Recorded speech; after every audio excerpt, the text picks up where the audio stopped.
will go ahead and talk just for a little bit. I just want to remind you what I said the other day. This is today's the 18th, right? Yesterday was my dad's birthday, and yes, May 17th. And he went to be with the Lord. And remember, I told you that when they played this song, he said, "This is the Grace National Anthem. Oh, how He loves us." They play it at every meeting. So we're playing it in his honor just for a minute here. We'll go ahead, and Casey, we can go ahead and take over. But thank you so much for all that you've done. It's been so good.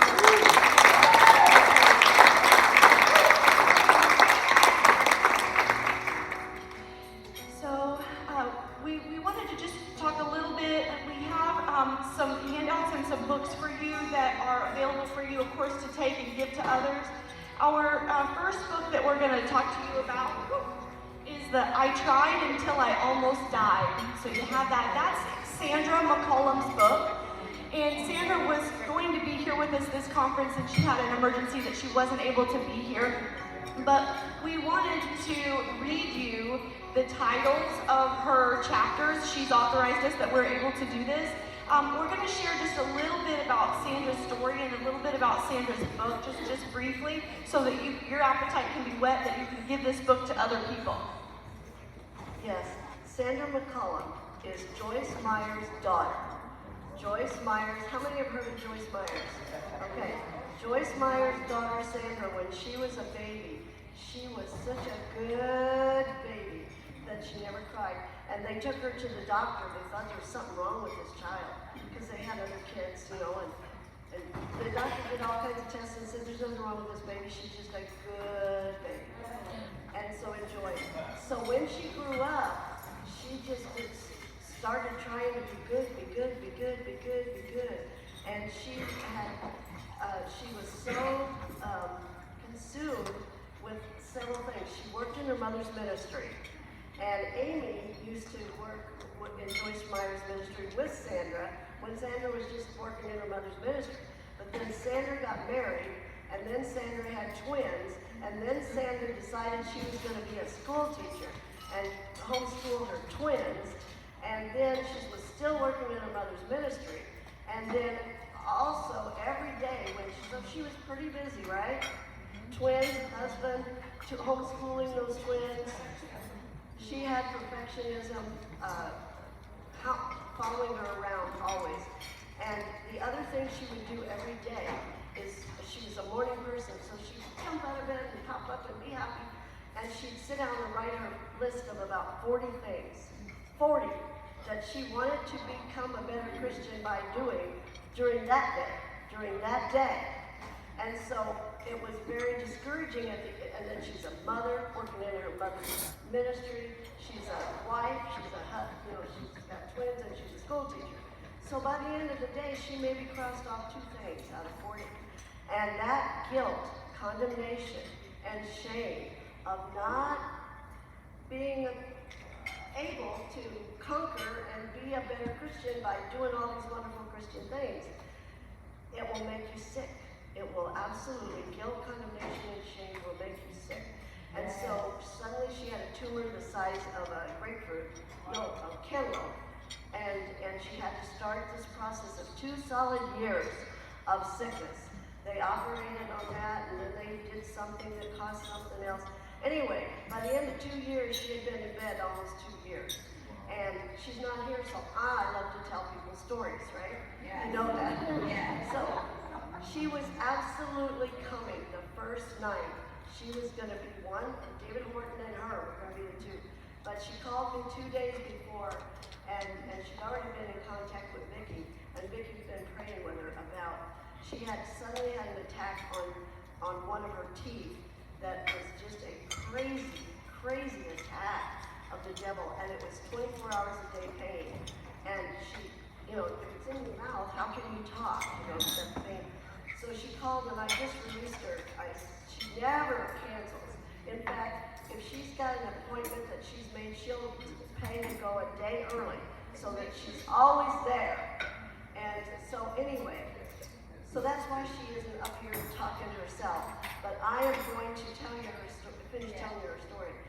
2 solid years, sickness because of stress and guilt and condemnation and shame. At the end of the 2 years, she just said to God, I don't want to live. I don't want to live anymore. My twins will be better off, because she would just boss them around because she was so stretched. And she said, my husband will be better off, my twins will be better off, I'll be better off. I just want to go to heaven.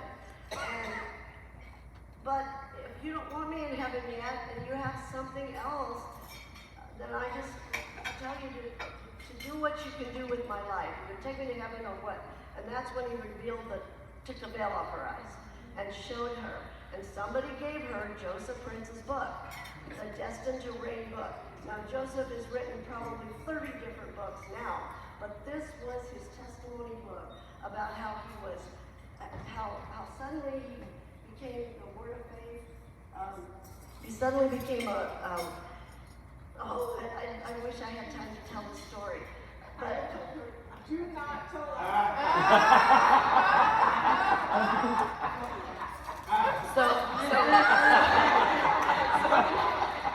So in the front of the book, he describes his story about how he was driving through the Swiss Alps, and he was just on a vacation with his wife. And the Swiss Alps, here's where I connected with him.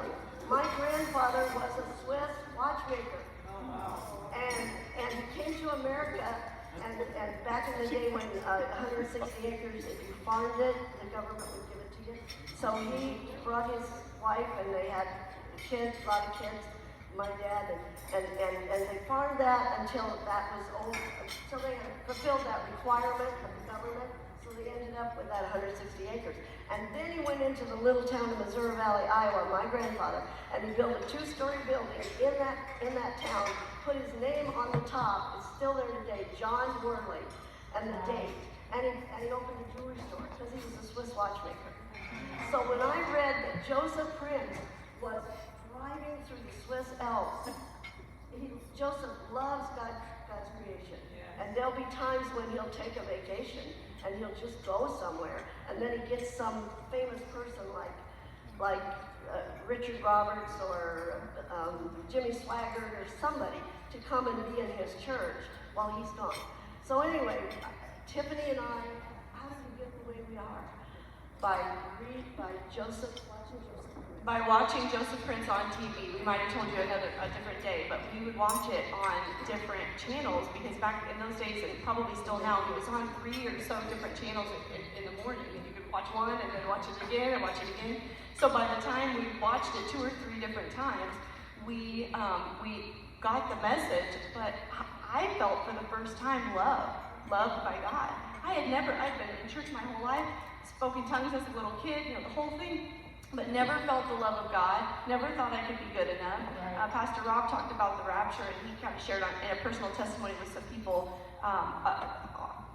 in a little meeting about the rapture, and how there was so much rapture fear and rapture talk when he was a kid and when he was growing up, that it made him miserable. Well, I'm not here to talk about the doctrine of the rapture. I'm just saying that was me. I didn't think I was good enough, so I thought I was going to be left behind.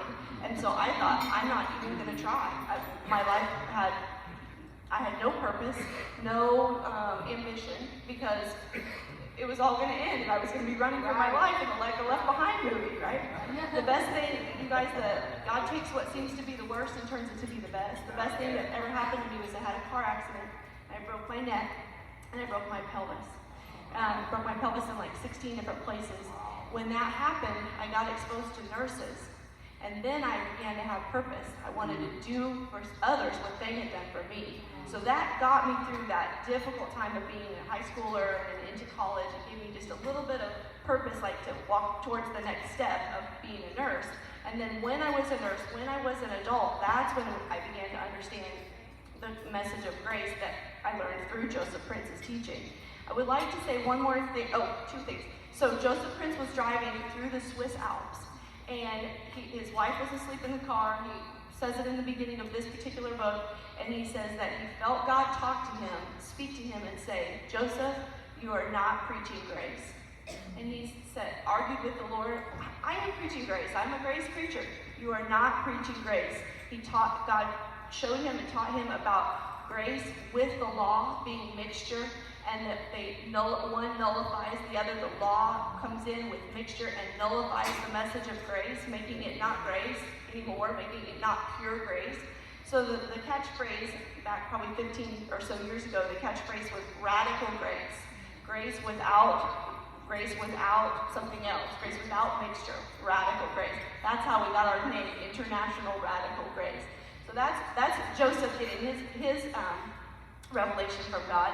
But I want to say one more thing about the Joseph Prince book, Destined to Reign. And I'm mentioning this in case anybody wants to give this book to friends and loved ones. We had meetings for several years, and a lady shared with us that she watched Joseph Prince on TV. Now, many of you have seen him, we've seen him. I just shared how it changed our life, totally made me fall in love with Jesus. When you hear the gift of Jesus, how much the Father loves you and gave you this beautiful, perfect gift, you can't help but fall in love. When you hear the pure focus on that, it's a response of your heart. But Joseph, the lady that was at our meetings, she said, I watched Joseph on TV for a while, and she said, I never really understood what he was talking about. Because I heard Grace in my church, I couldn't tell the difference between what I was hearing with him and what I just it didn't click until I read Destined to Reign. So if you're wondering if Destined to Reign has value and power in the message that it communicates, that's a good story to help you understand, okay, Destined to Reign is a good place for people to start. Kyle, come here a minute. I want you to take this book, Destined to Reign. Darlene, I want to plant it in your life. Have you ever read Destined to Reign? No. Okay. Joseph had a lot of criticism from people who don't want to preach grace, and they call it greasy grace, and they say grace it causes people to go out and sin, and more and more and more. It's just the opposite. That's a lie, and the devil's lies are always the opposite of the truth. What Destined to Reign and Joseph Prince teaching did for so many people. And so anybody here that has not read that book, buy it. He's got like 30 books now.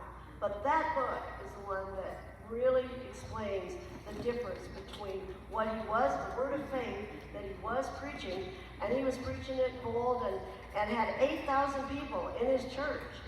And he was a word of faith preacher, and he just needed a vacation. So his wife was sleeping in the front seat of the car. He was driving through the Swiss Alps when God spoke to him and said, Joseph, you're not preaching grace.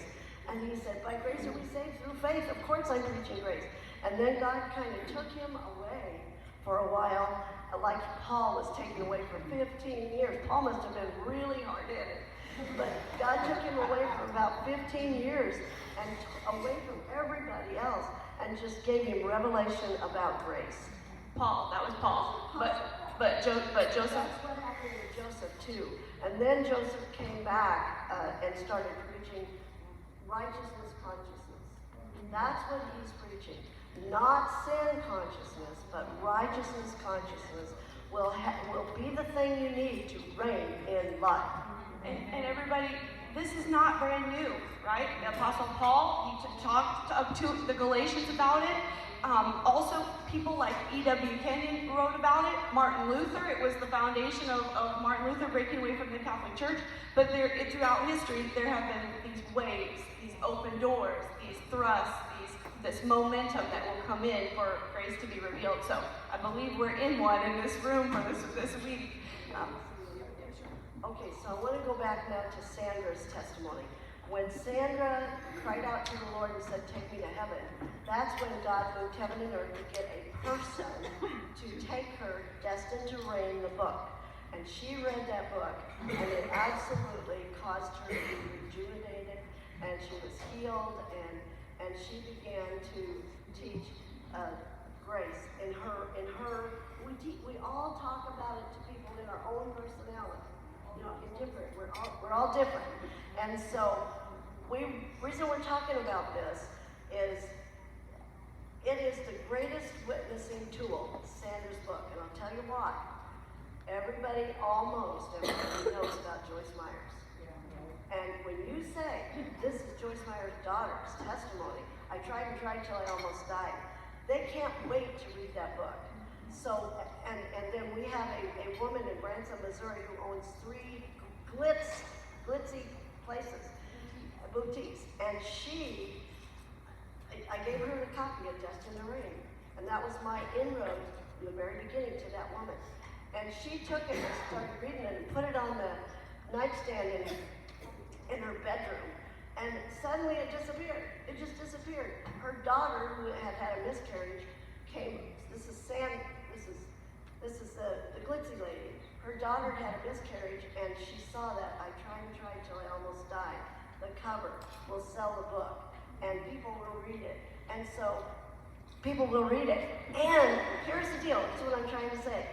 What that glitzy woman did, once she and found out her daughter had took it, her daughter read it, she started loaning it. And when she loaned it, she said, after you read it, write your name in the back. And so she got the book back to the person, and the name was there. And it was all filled in.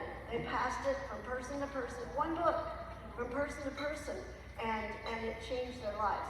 Now, I want to read you one more thing. In that book, hold this one. In that book, the titles of her chapters, you all, I think these sheets are on your table. You can preach these. Called Part 1, Breaking Free. Okay, you can preach these. The first one, I'm going to read it real quick. Prison Break. Finding release from the shackles of endless expectations. When we come to the end of ourselves, how the promise of grace brings rest to your weary soul. We've been looking at it all wrong. When we truly believe in grace, everything changes. So the reason I'm reading this to you, if you don't have the book available, you can preach her chapters in your own language. You know, because just use the title. We've been looking at it all wrong. When we truly believe in God's grace, everything changes. Trying harder is not the answer. The grace-led life gives us victory over sin. The grace-led life gives us victory over sin. It's not the law. The law is the strength of sin. And we all broke the 10 Commandments. You know, Jesus said, as Christians, we all broke the 10 Commandments. Jesus said, if you break one, you're guilty of them all. Well, you know the one that we Christians have broken is that when it says to rest on Sunday, keep this day holy. And what do as Christians? We're going to churches, we're going out to eat, we're going to the beach, we're going to football games, so we've all broke that one at some time or another. Aren't we glad we're not under? I have never heard that before, and I've never heard you say that. It's a revelation about how much we labor on the Sabbath, whether it's Sunday, Saturday, whatever it is, but we're doing all this non-rest.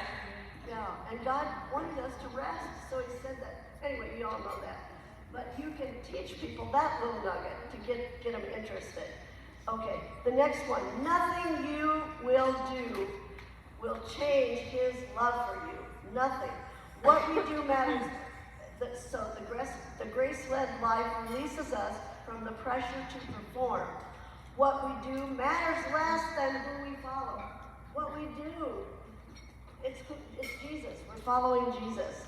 And leave your worries behind. The grace-led life fills you with peace. God's promises to live by are these that I'm reading you right now. God's got you covered. The grace-led life pushes aside all fear. God's got you covered. People are God's priority. The grace-led life flows out of us in love for others. That we're flowing and going, aren't we? That's what y'all have been doing, meeting all the new people that you met these last couple of days. You've been flowing and going and enjoying days and nights of heaven on earth. And so that's why these, 12. There's 12 topics. There's 12 topics. 12 topics on that. Thank you for that. So please take those, please share those. You can make copies of that just to preach with. On your table you have a few other things, okay? One is scriptures on righteousness. People would, we walk around saying, I'm the righteousness of God in Christ Jesus, and we Google that and we know where that one is. But what about all these other ones? So here they are, so they're quick reference, easy for you. Meditate on these, pass these to your loved ones and people that you're ministering to. We also have In His Presence. There's a handout with 2 songs on it. One is In His Presence, and the other is The Secret Place. These are really beautiful songs that were written by a wonderful sister in Grace. She says, in your presence is where I want to be. In your presence where there's joy and peace. In the secret place where true love abides. There my heart no longer wears a disguise. In your presence, Lord. And guys, it's not, as you know, as we've lived, you guys are the last remaining people, right? We know it's not us necessarily having to go there. It's not us having to get Him to come down. It's in His presence that's with us in the secret place, in the garden of our heart. On the back, we've got the secret place. You're my refuge. You're my strength. Father, Son, and Holy Spirit, we meet again. You're my fortress. You're all I need. Surrounded by your glory, blessed Trinity. In the secret place of your presence, Holy Three, in me, draw me close. In the secret place of your presence, to the garden of life, I will go. You're my shelter, in you I trust. In times of trouble, you're more than enough. Your love, skipping down, your love's everlasting, your mercy endures. There you revive me, for I am yours. So as you meditate on them being in you, that's your secret. That's you going into the secret place, sitting down with them and saying, hello. Okay, my brother gave us the revelation of imagine, right? Imagine. So the goal that we wanted for all the people, lots of people came and already understood grace, and then there were some that didn't. So they were new beginners of grace, and then there was people that had been walking in this grace for several years, and they were here. Okay, and what you have to do is imagine, see yourself sitting in there on their laps, and all 3 of them are doing a group hug. They're hugging you. Their thoughts for you are being flooded through your brain and your life and your spirit. And you're there. You're in that secret place. You don't have to go to your prayer closet and sit in a little stool on the floor to get to be with them. And aren't we absolutely in awe of the message of the Trinity that Sheila actually brought to us?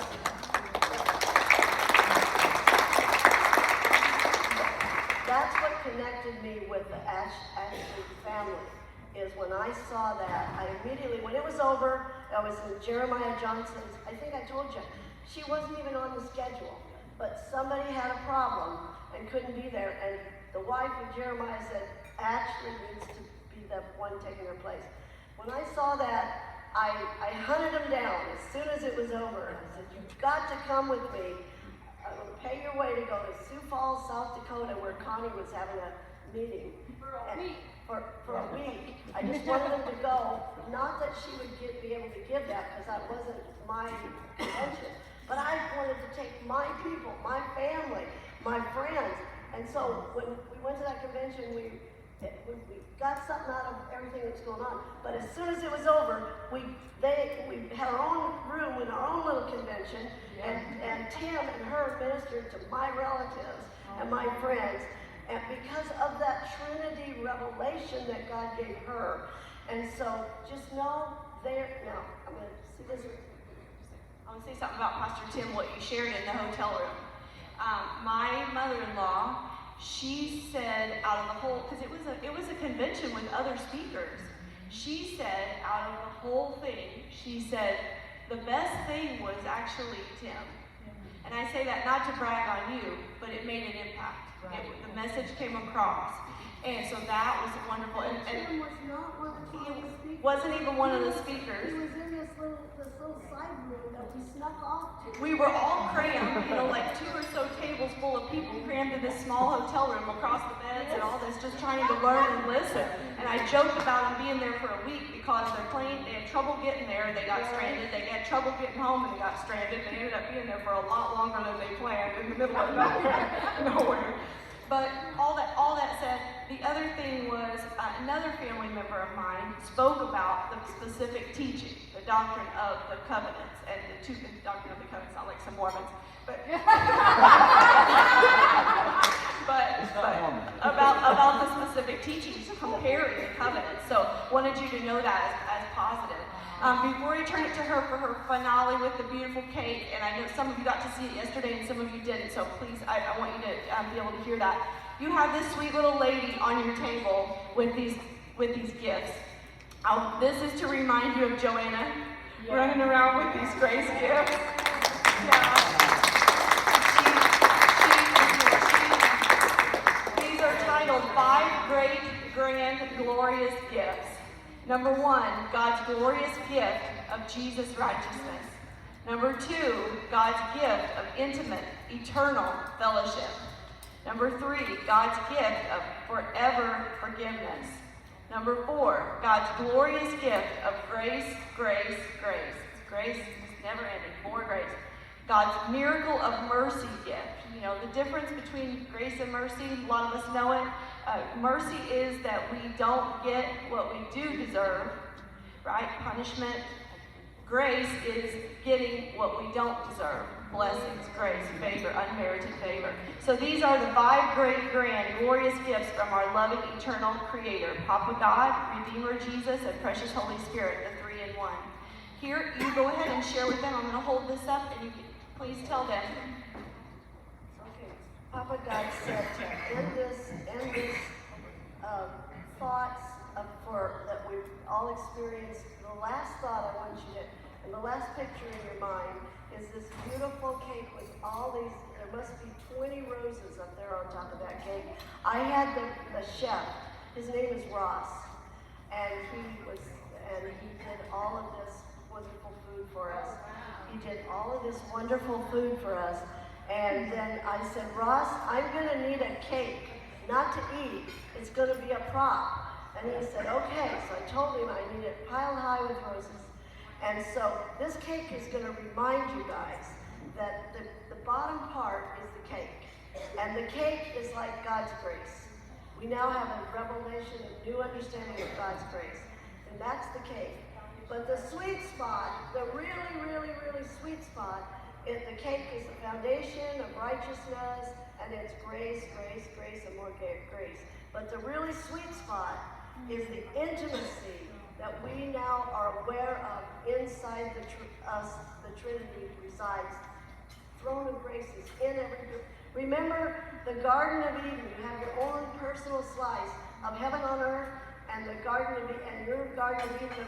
And why is that a slice of Garden of Eden? Because that's where Adam and Eve had fellowship, had that intimacy with God.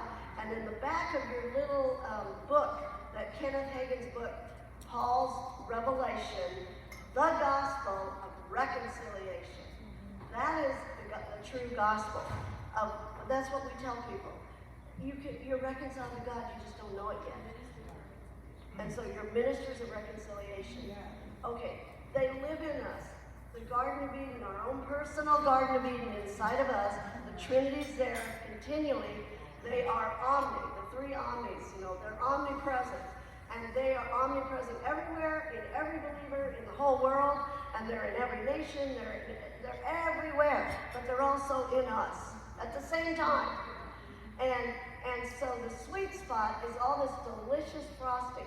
Even if you, for some reason, don't think you can eat the frosting, just see the visual. The frosting is the intimacy. The cake is the grace that we know, but the frosting is now you understand. The icing on everything about grace is that intimacy that they're yearning for.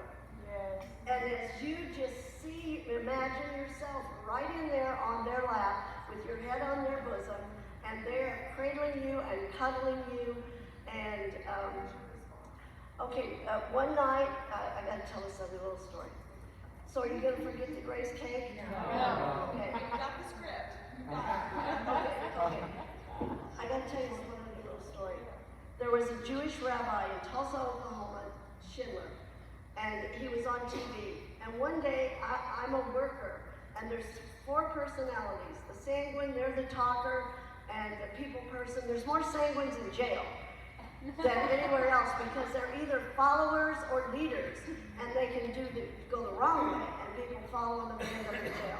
But anyway, the sanguines are the talkers and the energy people and the adventurous ones, and then the caloric is the worker and the achiever and the person that sees that it needs to be done, and they don't quit till they get it done right, and then they move on to the next thing. They never want to fail. The caloric never wants to fail. That was me before I got saved. And so then the melancholy is the thinker. He's the thinker, the analyst, the penny pincher, in a good way I say that, the conservative one. That's the melancholy. That was my husband, and it's also Tiffany. But Tiffany won 2 national pageants when she was 10 years old. And in order to do that, you had to learn how to be Miss Congeniality everywhere you went. And so that's why, that's a little bit out of her life. Just because we're talking about the pageants, I never thought that would come up. But that's what prepared me for all this. You guys have talked and you guys have said, about how I talk and how I go on and how I stand on the stage and whatever. It all came from that. And God allowed us to do pageants for 2 years when she was 10 and 11. When she got to be 12, and we were homeschooling with a home video school, and she's brilliant, so she could just have the TV on and watch those kids, and that was her class, and that was her teachers, and she just, whatever. So anyway, we could travel. So I got to live my childhood over again with her, because she is such a miracle. I've been an adult my whole life.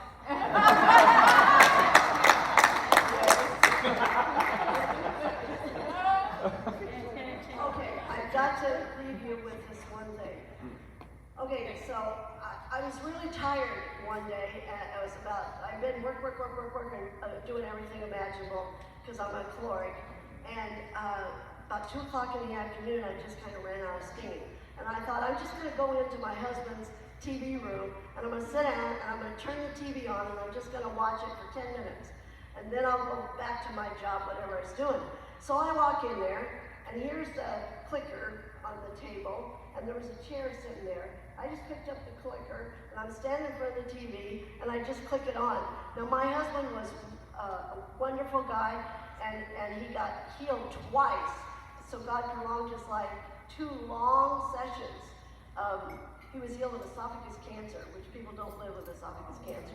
And then he also was healed in '73 with a terrible back problem. I just go into a healing meeting. We were Lutherans, show up at this Pentecostal church, and my husband gets his back healed. But so anyway, he got grace. He really got it, and he told me about this. We did. We told you. Yeah.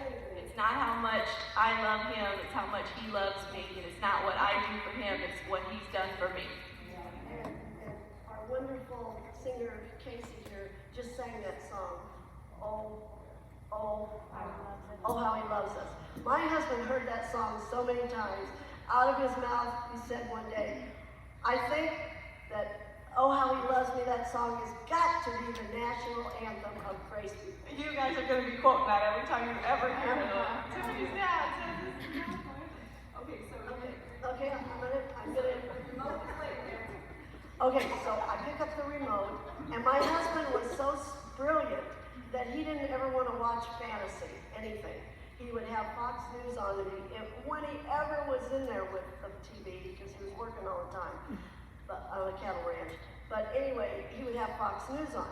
So I clicked it, thinking, well, I'm going to have to click around and find something Christian for 10 minutes. And I clicked it, and it wasn't Fox News. It was on a Christian channel, and there was a Jewish Christian rabbi named Schneider. Okay. And he was on there, and he was ranting and raving to God. He said, this is what happened to me yesterday. He said, I was so upset because of Christians being sick, sorry, pitiful, and poor.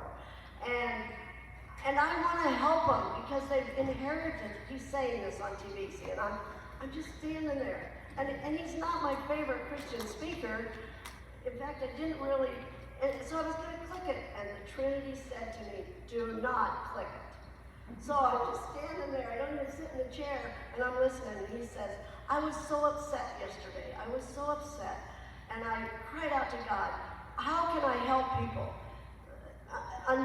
get their inheritance and be aware that they've got this wonderful inheritance and they can be walking in victory and reigning in life? How can I do that, Lord? Help me, help me, help me. Give me an answer. Well, he was ranting and raving so much, God didn't give him an answer that day. But the next day, God spoke to him and said, do you want your answer now? And he said, yes, Lord, I really want to help my people. And the Lord said, my definition of the problem is that they're not trusting me for their finances. They're trusting me for eternal salvation, but not for their finances, not for their health. They think I'm too busy, whatever. And he just started ranting and raving again. Oh, Lord, everybody knows they're not trusting you.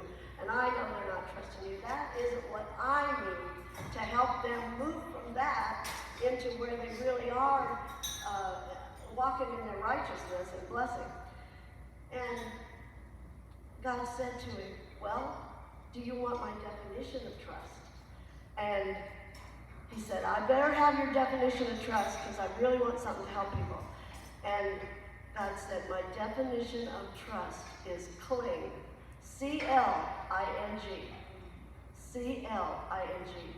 They're not clinging to me for their finances or their health or anything, or their families or their kids. They're not clinging to me and just letting me handle it. Clinging to me and letting me handle it. So C-L-I-N-G. And all of a sudden, the TV was black. And I thought, Trinity just shut it off. And I went back out and did my stuff all the rest of the day. And that night, I went to bed, and I sleep in the upper room, and we keep it really cool at night. And this was in kind of winter. And so I laid down and slept, and I woke up in the morning, and this is a bed I've inherited, and it's one of those tall beds where you need a ladder to get up in it, but it's like a king size, so it's real comfortable. So anyway, I just sat straight, that morning, I sat straight up and turned, and my feet were dangling down, and I was just sitting on the side of that bed, and there's a window right there, and I was just sitting there, and I suddenly realized, boy, it's cold in here. Temperature must have really dropped outside.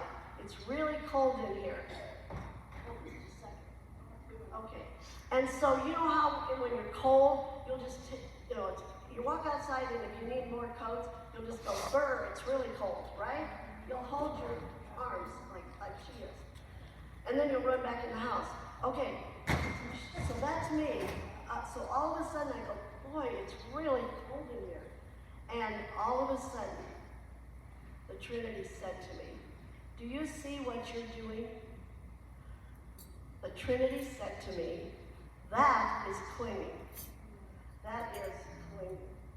And when you cling, they said to me, when you cling, we cradle and cuddle and comfort you.